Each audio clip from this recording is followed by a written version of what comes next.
किसी इलाके की तकदीर को बदलने के लिए, बल्कि आप अपने बच्चों को तालीम के रास्ते पर डालिए। अगर 20 साल 25 साल के अंदर तब्दीली ना जाए समाज के अंदर, इलाके के अंदर, आने वाली और नस्लों के अंदर तरक्की अगर नहीं हुई तो मैं मर कर चला जाऊंगा, कब्र पर उठाकर बोलिएगा कि अब्दुल्ला तुम झूठ बोल कर आए हो कि मुझे बहुत पहले पहुंचना था, नहीं पहुंच पाया। यहाँ तो ऐसा लग रहा है कि कोहरा कम, सड़कों पे जाइए तो आपको रास्ता नज़र नहीं आए। मैं इस पे भी तकरीबन 80 और 85 की स्पीड पे ज़िला किशनगंज से अभी चल कर आया हूँ आपके बीच, और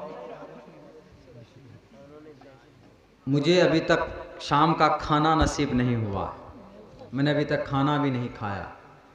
बस आप लोगों की मोहब्बत का नतीजा है कि हम एक रात में 2 प्रोग्राम कभी कर लेते हैं। ऐसा कभी कभी होता है, वरना एक रात में एक ही प्रोग्राम में जाना होता है। उमूमन 2 प्रोग्राम अटेंड करने में ये दिक्कत होती है। रात बहुत हो चुकी है, ज़्यादा लंबी बात न करते हुए मुख्तसरन कुछ पैगाम देना चाहता हूँ। कल 26 जनवरी भी है और आपको कल नहीं बल्कि आज है। मेरी दावत थी 25 तारीख की, आज तो 26 तारीख है। तो कल का भी प्रोग्राम है, इसीलिए उसकी भी रियायत ज़रूरी है। हमें पता चला मौलाना साबिर साहब हमारे सरप्रस्त और यहाँ का नौजवान पूरी टीम, इनकी उमंग को देखा, हमने कहा कि कुछ भी हो जाए, मैंने कहा कि मौलाना अगर रुकते हैं, लोग बैठे हैं तो बिठाइए, मैं पहुँचूँगा हर हालत। अब्दुर्रहमान साहब कारी साहब मेरे पास बैठ के ऐसे सुकड़ गए, वो कलमा पढ़ रहे थे। हमने कहा कि सीट बेल्ट लगा लो, आज या तो जलसा में जाएंगे या नदी में जाके गिरेंगे, लेकिन पहुँचेंगे हर हाल में। और पहुँचे अल्हम्दुलिल्लाह आपके जलसे में। तो 2-3 बहुत अहम और ज़रूरी पैगाम। इस वक्त जो भारत में हम मुसलमान हैं, सिर्फ भारत के लोग कुछ ऐसे दुश्मनाने इस्लाम हैं जो पूरी दुनिया के अंदर आपको, आपकी कौम को, आपकी शरीयत को, आपके मज़हब को जलील और रुस्वा करना चाहते। आप उनसे कैसे मुकाबला कर सकते हैं, कैसे बच सकते हैं? सामने वाला अगर ज़्यादा तादाद में हो, उनके पास लाठी डंडा ज़्यादा है, आप कम हैं, तो how can you protect from them yourself? आप अपनी ज़ात को उन दुश्मनान से कैसे हिफाजत में रख सकते हैं? आपको दबाने की कोशिश की जा रही, आपको रुस्वा करने की कोशिश की जा रही, तो आप उनके सामने कैसे अपने सर को बुलंद कर सकते हैं? उनके सामने आप कैसे एक बहादुर कौम बन सकते हैं? 2 रास्ते हैं, अगर हम उसको अपना लें तो इंशाअल्लाह हम कामयाब ज़रूर होंगे, भले ही थोड़ी देर लग जाए। सबसे पहला रास्ता एजुकेशन का है, तालीम का। दूसरा रास्ता एजुकेशन के बाद इत्तिहाद का, इत्तिफाक का है। ये 2 चीज़ जिस कौम में आ गई, वो कौम मजबूत बन जाती। अभी एक एहतजाज चल रहा, प्रोटेस्ट चल रहा किसान आंदोलन के नाम से। किसान सबसे ज़्यादा तादाद में सिख लोग हैं। सिख लोग इस देश में 2.5 से 3% हैं, मगर वो 2.5 से 3% मुत्तहिद हैं एक प्लेटफॉर्म पर।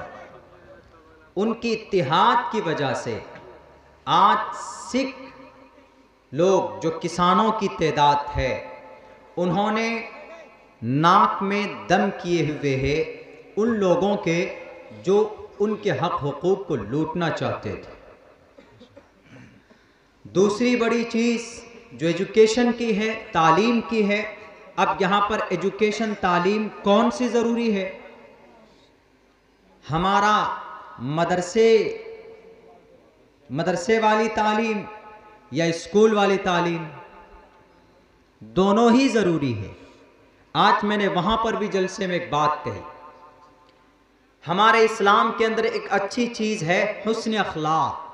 हुस्न अखलाक का मतलब यह है कि अगर आपको कोई गाली देता है तो आप उसकी हिदायत की दुआ कीजिए, यह हुस्न अखलाक है। ऐसा नहीं है कि कोई अगर आपको मारा है तो आप पत्थर उठाकर उसका सर फोड़ दीजिए। अगर आपका कोई नुकसान किया है तो आप उसका मुर्गा पकड़कर जिबा करके खा लीजिए।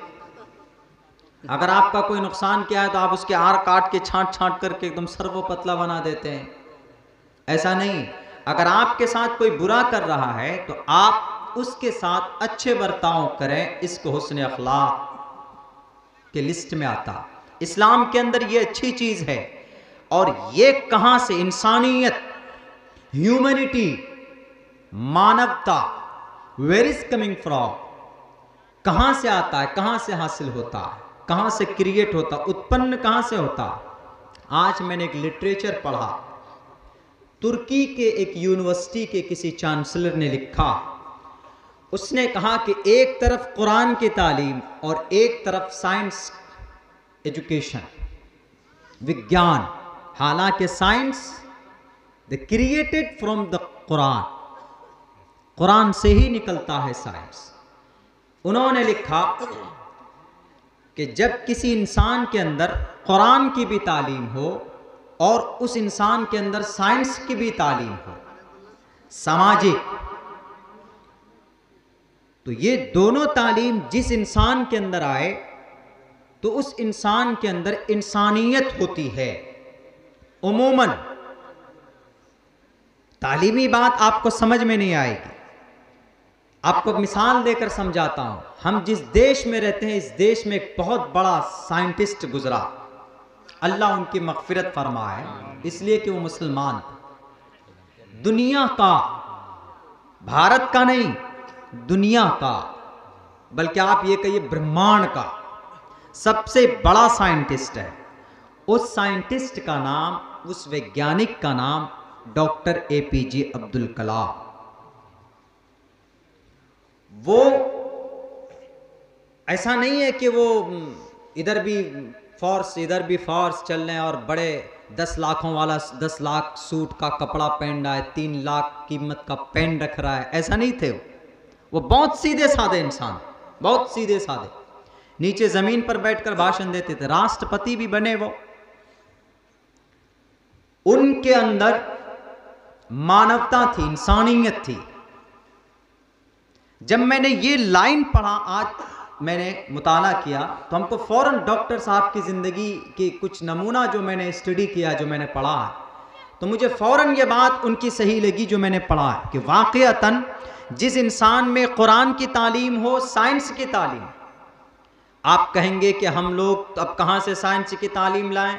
आपके लिए नहीं, हमारे जो बाप दादा जिनकी उम्र ख़त्म हो चुकी है उनके लिए नहीं बोल रहा हूँ। जो आने वाले आपकी नस्ल है, जो छोटे छोटे बच्चे नज़र आ रहे हैं वो हैं, उनको तालीम दीजिए कुरान की भी और स्कूल की भी। और स्कूल में जब आपका बच्चा जाएगा 1 क्लास में, तो साइंस क्या है, विज्ञान क्या है, गणित क्या है, मैथ क्या है, वो बच्चा आपका वहाँ पे समझ जाएगा। डॉक्टर APJ अब्दुल कलाम के अंदर इंसानियत, नर्मदिली, ह्यूमैनिटी, काइंडनेस, मानवता कैसे थी। एक मर्तबा मेघालय का सफर कर रहे थे, उनकी हिफाजत के लिए बहुत बड़ा आर्मी का एक बड़ा अफसर उनकी हिफाजत में 2.5 घंटे से खड़ा था वो नौजवान। तो डॉक्टर साहब ने कहा कि हु इज दिस पर्सन, वो क्या कर रहा है मेरे सामने? कहा कि सर आपकी जान की रक्षा के लिए वो बंदा खड़ा। उन्होंने कहा कि मेरी जान को क्या हो, मैं तो सीधा साधा इंसान हूं, वो खड़ा क्यों है? सब लोग बैठे हैं, वो खड़ा है। कहा कि सर आपकी हिफाजत के लिए। कहा नहीं, खुद से उठकर गए राष्ट्रपति। कौन होता है राष्ट्रपति? इस देश का सबसे बड़ा ओहदा होता है राष्ट्रपति का, the president of India. Lakh कानून पास कर लिए जाएं, जब तक राष्ट्रपति का सिग्नेचर नहीं होगा तो वो कानून, वो बिल एक्ट नहीं बन सकता, ऑर्डिनेंस नहीं आ सकता उसके ऊपर। लाख फांसी के फंदे पर लटकाने के फैसले सुप्रीम कोर्ट, हाई कोर्ट के जजमेंट द्वारा हो जाए, लेकिन जब तक राष्ट्रपति का सिग्नेचर नहीं होगा तो किसी को फांसी नहीं लग सकती। वो थे डॉक्टर एपीजे अब्दुल कलाम। और ऐसे वैसे नहीं, दुनिया का सबसे बड़ा साइंटिस्ट इसलिए कह रहा हूं, जमीन से लेकर आसमान चांद तक जहाज बनाकर भेजे गए, मिसाइल लॉन्च किया गया दुनिया के अंदर, लेकिन सबसे कम कीमत पर, कम खर्च में, कम तेल के खर्च में, कम पैसों में जमीन पर जहाज बनाकर, मिसाइल बनाकर आसमान तक, चांद तक भेजने वाला दुनिया के अंदर तने तनहा डॉक्टर एपीजे अब्दुल कलाम ऐसा साइंटिस्ट है जिसने कम खर्च में चांद पर हमारे इंडियन एयर स्पेस को भेजा है, लोगों को भेजा। Doctor APJ Abdul Kalam. America में नहीं, चीन जापान वालों ने नहीं, डॉक्टर एपीजे अब्दुल कलाम कम खर्च में। अगर वो लोग 200 करोड़ रुपए का जहाज बनाते हैं तब वो चांद पे पहुंचते हैं, तो डॉक्टर एपीजे अब्दुल कलाम ने ओनली सिर्फ 100 करोड़ रुपए खर्च करके जहाज बनाकर भेजा। वो डॉक्टर एपीजे अब्दुल कलाम, वो गए उस आदमी के पास, उस फौजी के पास बुला कर ला करके कहा कि भैया तुम यहां बैठो। उन्होंने कहा कि सर कैसे हो सकता, मैं गदना सा ऑफिसर हूं, फौजी हूं, आपको कुछ हो गया तो? कहा कि कुछ हो जाएगा, मेरा ईश्वर अल्लाह गॉड देखेगा, तुम एक काम करो, तुम यहां पर बैठो। वो जितनी देर स्पीच उन्होंने तकरीर की, जितनी देर तक वो रहे, उतनी देर तक उस नौजवान को अपनी कुर्सी पर बिठा करके रखा। इसको बोलते हैं मानवता, इंसानियत, रहम दिली। क्यों? उनके अंदर दोनों तालीम थी। डॉक्टर एपीजे अब्दुल कलाम की बुनियादी तालीम मदरसे में भी हुई, कुरान भी पढ़ना जानते थे वो, लेकिन साथ साथ में साइंस भी उनके हाथ में था। तो ये चीज जरूरी है। जब तक आप एजुकेशन वाला रास्ता नहीं अपनाएंगे तो ना तो आपका ये समाज सुधर सकता है, ना तो आपका मोहल्ला सुधर सकता है। आपके मोहल्ले को सुधारने के लिए किसी मेंबर की जरूरत नहीं है, किसी मुखिया की जरूरत नहीं है, किसी पंचायत को सुधारने के लिए किसी एमएलए की जरूरत नहीं है, एमपी की जरूरत नहीं है, किसी इलाके की तकदीर को बदलने के लिए, बल्कि आप अपने बच्चों को तालीम के रास्ते पर डालिए। अगर 20 साल 25 साल के अंदर तब्दीली ना आ जाए समाज के अंदर, इलाके के अंदर, आने वाली और नस्लों के अंदर तरक्की अगर नहीं हुई तो मैं मरकर चला जाऊंगा, कब्र पर उठाकर बोलिएगा कि अब्दुल्ला तुम झूठ बोल कर आए हो।